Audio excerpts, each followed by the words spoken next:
main count, around 1 million for that IUI. Not where we want it to be, above at least 5 million, but still at least 1 million to go through with the procedure. And I know that actually, ironically, Dr. Beverly has happened to be the one to do all of your procedures. Yes, you just time out perfectly when she's on procedures.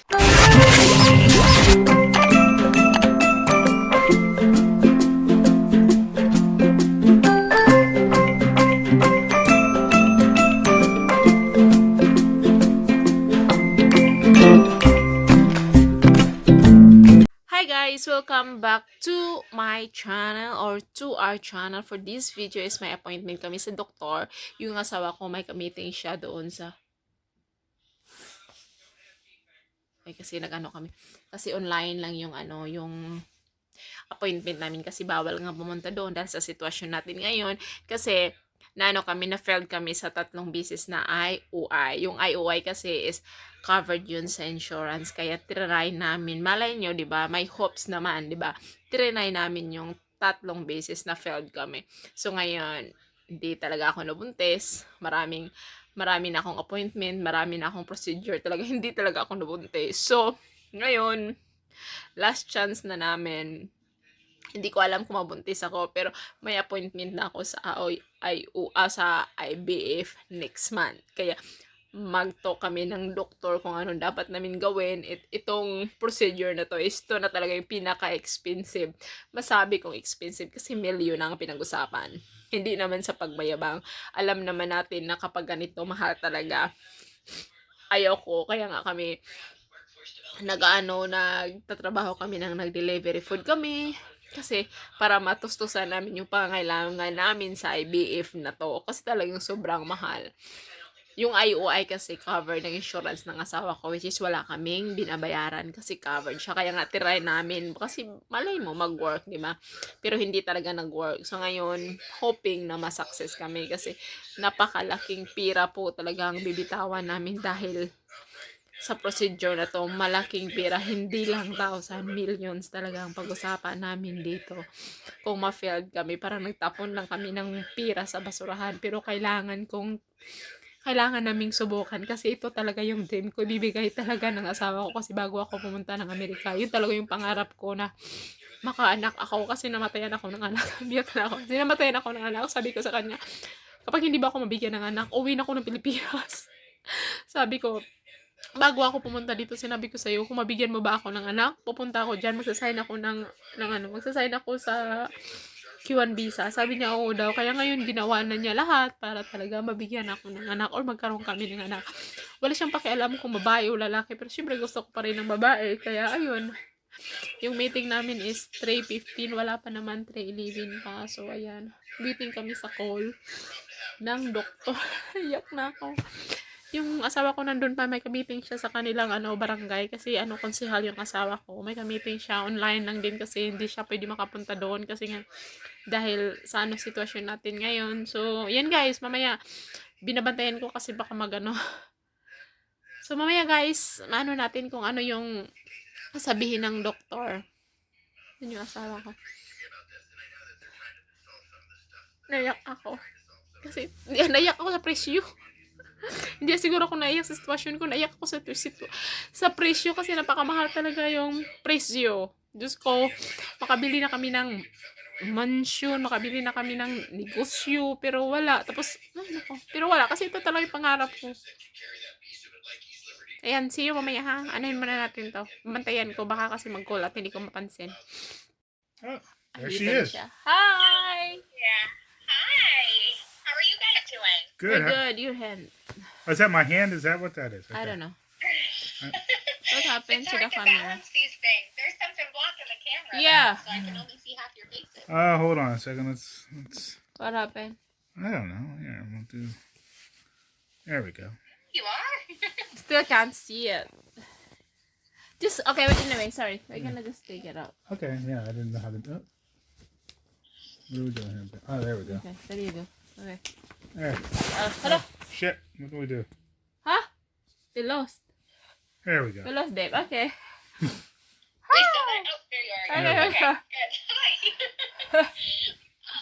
How have you guys been doing? We're okay. You know, we're doing a month to month, and Yeah. you know, what's really nice is now she's on a normal cycle, so we can kind of prepare and know what to expect. Um, Yeah, yeah. so What day did our period start? the 25th. So today's day 7. Okay. All right. And we started Clomid this past week, right? Yes, we did. Today's the last day of Club Med. Today's the last day. Okay, so anticipating another IUI coming up. Right. So today's visit is kind of pretending like this cycle doesn't exist because we're still going to move forward with this cycle, but just what's going to happen beyond this one if we need further treatment. So I want to review some things with you guys, kind of go over what we've done already, what the last 3 cycles have looked like for you, and what the best next steps are for you guys, okay? Okay. So from the very beginning, we know that Myrnalin's testing was all pretty much normal. The hormones looked normal. We had a good ovarian reserve, a good follicle count at the beginning. When I did your sonohystogram, if you remember, you were bleeding a lot during that sonohystogram. Yeah. So we were able to confirm that both tubes were open, but the inside the cavity of the uterus, there was a lot of debris just from having a lot of bleeding. And we went with the assumption that everything was normal, even though I couldn't absolutely verify that the cavity was clear because of all that debris. So I did mention at that time that that would be something, if we did multiple cycles and we weren't successful, that we would take a look at again when you're not having excessive bleeding. So that is something I want to talk to you guys about today moving forward, but we'll get to that in a little bit. We also know that Myrnalin, she was ovulating on her own, but very irregularly. So later in her cycle, and couldn't always time out when things were going to happen. So the treatment we chose for you guys was a medication to help her ovulate more regularly, timed with an IUI, knowing that we had some lower sperm counts with that. So going over the last 3 cycles for you, the first cycle back in December, you came in and we actually did some monitoring just to make sure everything looked good on the Clomid. She started on the Clomid, same thing, cycle day 3 through 7. And then we tested her on cycle day 14, and there was a good, big, dominant follicle, and she was surging appropriately, and everything looked good with her labs, so we decided to move forward with an IUI that cycle, and that would have been the next day.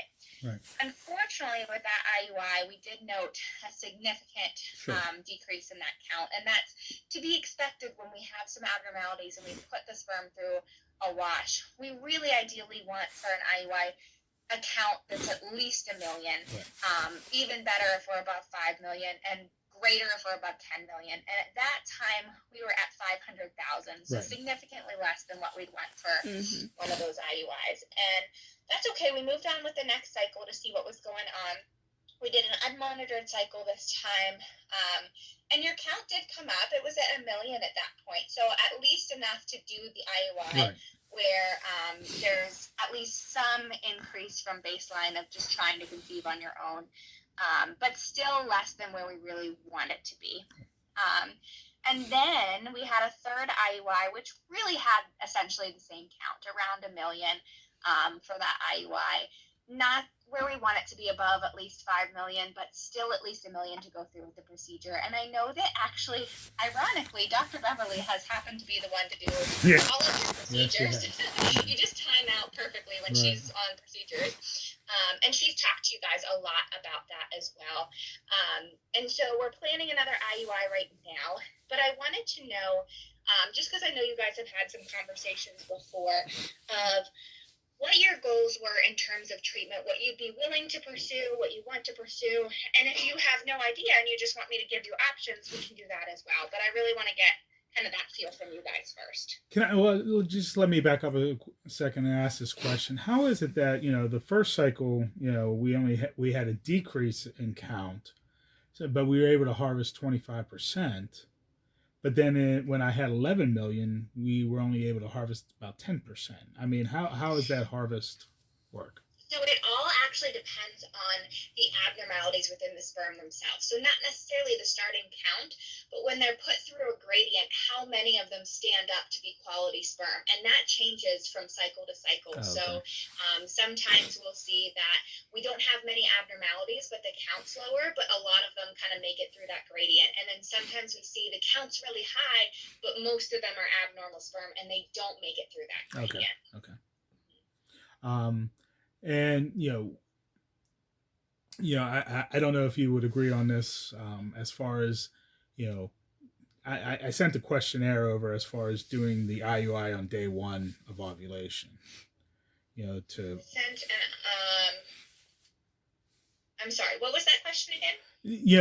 Because, it seems like we lose a day of ovulation, because we call on day 1 and then it's the IUI is scheduled for the next day. Is there any way that when we call on day 1 of ovulation that we can get in that day to do the IUI, therefore just giving us a bigger window of opportunity, more or less? So unfortunately, the way that works, and the reason that we did the initial monitoring is to make sure that our timing is appropriate. So when we do an ovulation kit, we actually know that the best time is the next morning. And the reason for that is you're just starting to surge when you get that positive on the ovulation predictor kit, but you're not ovulating that day. We don't want you to ovulate that day. That's too soon. She's actually going to be ovulating sometime later the next day, and we want sperm to be there right when ovulation occurs. And so it's best to do it the day after. We have some patients where their kids pick up on things way too quickly and they're actually ovulating the same day. And it is just not enough turnaround to get a same day IUI for us to bring the partner in the second that we get a kit, get the partner in for testing and all of that. And it's just too much of a turnaround. So we actually are on the ideal day when it comes to timing an IUI. Okay. We do want to move forward, well, let me ask you this question. Is there anything between IUI and IVF? Is there any? When it comes to, so your 3 options really right now are the same thing that you've been doing, IUI, which we know we have lower counts. We do have some patients that don't want to move forward with IVF, but also not successful with IUIs, and their choice is sometimes donor sperm, and that can be used for IUIs as well. So I don't know if that option had ever been presented to you as well, but donor sperm is often used when we see significantly lower counts in a male partner, but it's still able to use IUI through that procedure. And then, of course, the final next step would be still using your sperm, but moving forward with IVF, which is the process where we can actually fertilize the egg on the outside of the body with your sperm. Okay. Now, there is obviously a cost concern, and we, obviously we've been doing our research too, and we found that in New York, in the state of New York, it's about the third of the cost of doing it here in Pennsylvania. Now, if we decide to go that route, are you guys able to be like the testing facility or? Unfortunately, we don't do monitoring for other facilities here. Okay. But what I will tell you, has any changes to your insurance occurred from when we first met at the end of last year? No. So looking back at your insurance, and I don't know if you've talked to them at all, but it looks like, I want to verify before I say this because I thought I just looked it up. Yeah, you do have IVF coverage with your insurance. I don't know the extent of it because we just do a quick screen.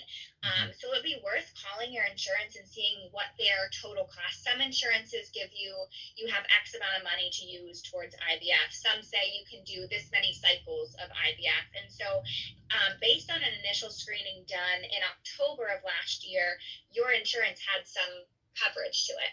Okay, because I thought I remember the financial people saying that there wasn't anything covered for that. So I have a note listed that both IUIs and IVF have some coverage that there's no prior auth necessary, but it is based on medical necessity, which for you guys would be the necessary next steps. Okay. Now, I mean, we know, I think we've already, established that an IVF is probably going to be her best or our best to Yeah. as what do you see as a reasonable success rate? Considering her age, which is right now 33. Yeah, which She is very young. she has had carried a full term pregnancy before. Um, you know, as far as I don't know what it's called, the ICSI where they inject Yeah. it. I mean, doing all that, it almost seems like it should be a winner. So when we're talking about our data and what that means for a particular person, we do have an online program that you can actually log on to as well. It's called SART, SART, and it actually takes all of your information and determines what your IVF success would be for you yourself. And so if I pull that up right now and I click on the program and this program is all our data going towards every patient that we have, and every patient that uses this program goes into their data goes into here, and it helps us determine success rates for future IVF cycles. So I just plug in some information. So we plug in her age, which is 33, which is still very young and on a good is beneficial for IVF when you're very young. Mm-hmm. Do we have a current height and weight that I can plug in? She's 5'4", 110-ish. Okay. All right. And we'll say no to that. Your current AMH, which is a level that we have done before, was around 1.5.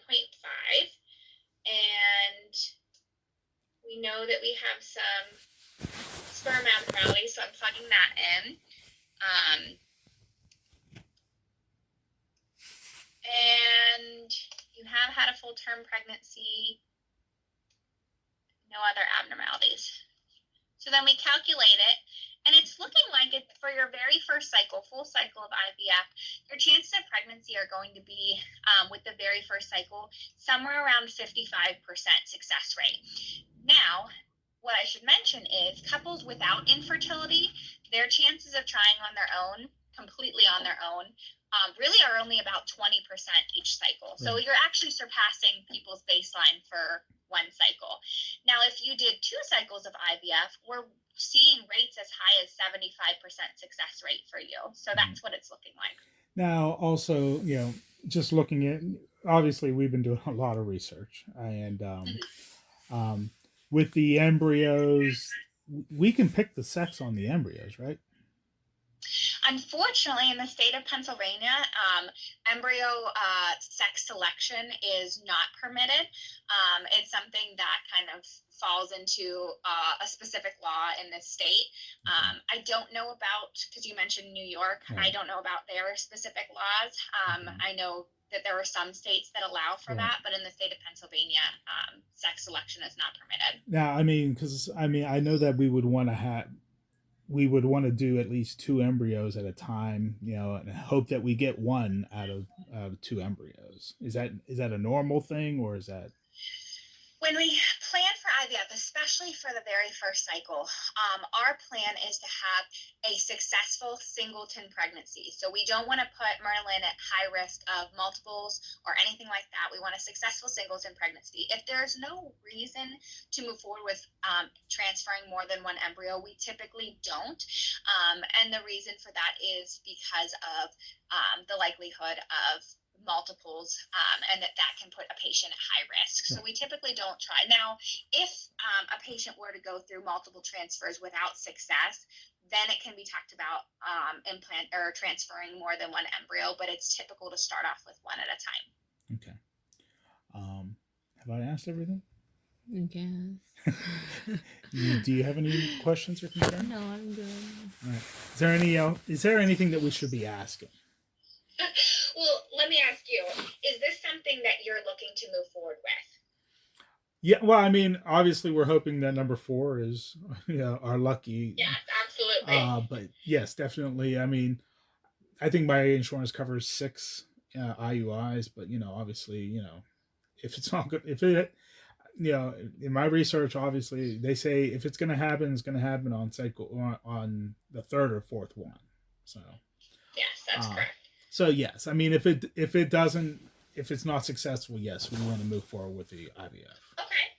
All right. Well, then, what we're looking at in terms of moving forward for you guys is a couple different things.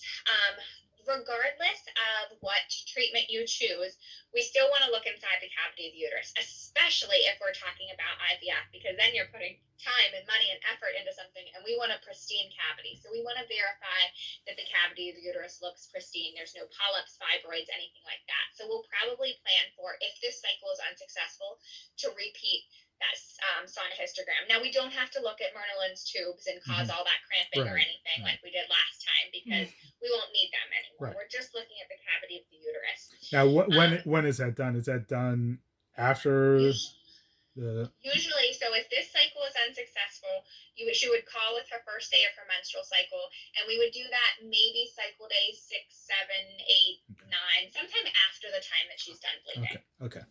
Okay. With that, we'll want to do a full physical for her. So we'll do a breast exam, make sure she's nice and healthy to move forward with treatment, make sure she's healthy for any anesthesia moving forward, anything like that. So that's done. And then we update any testing that's out of date, more specifically to thyroid, hormone, vitamin D levels, all of that, which still should be in the realm of up to date for her, because we just did all this testing recently.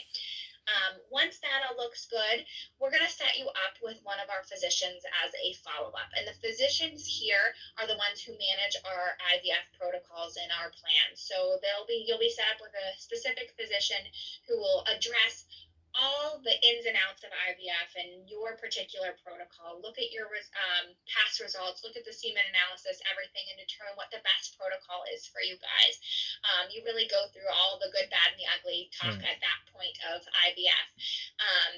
With that, once they kind of approve a specific protocol, then we move towards getting you set up with some of our nurses here to talk more in depth about the medications used, talked about how injectables work, how you use them, that sort of thing.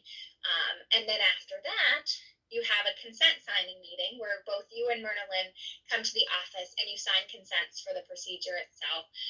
You're talking about looking at not only the procedure of IVF, but also what you would want to do if there were excess amount of embryos, if genetic testing was done and some embryos were abnormal, what would you want to do with them? All those kind of in-depth talks are done at that consent meeting. So there's a couple different things in between now and actually going through with IVF that we'll accomplish along the way if this cycle is unsuccessful. Now, with that said, I always tell people that, it's much easier to go through a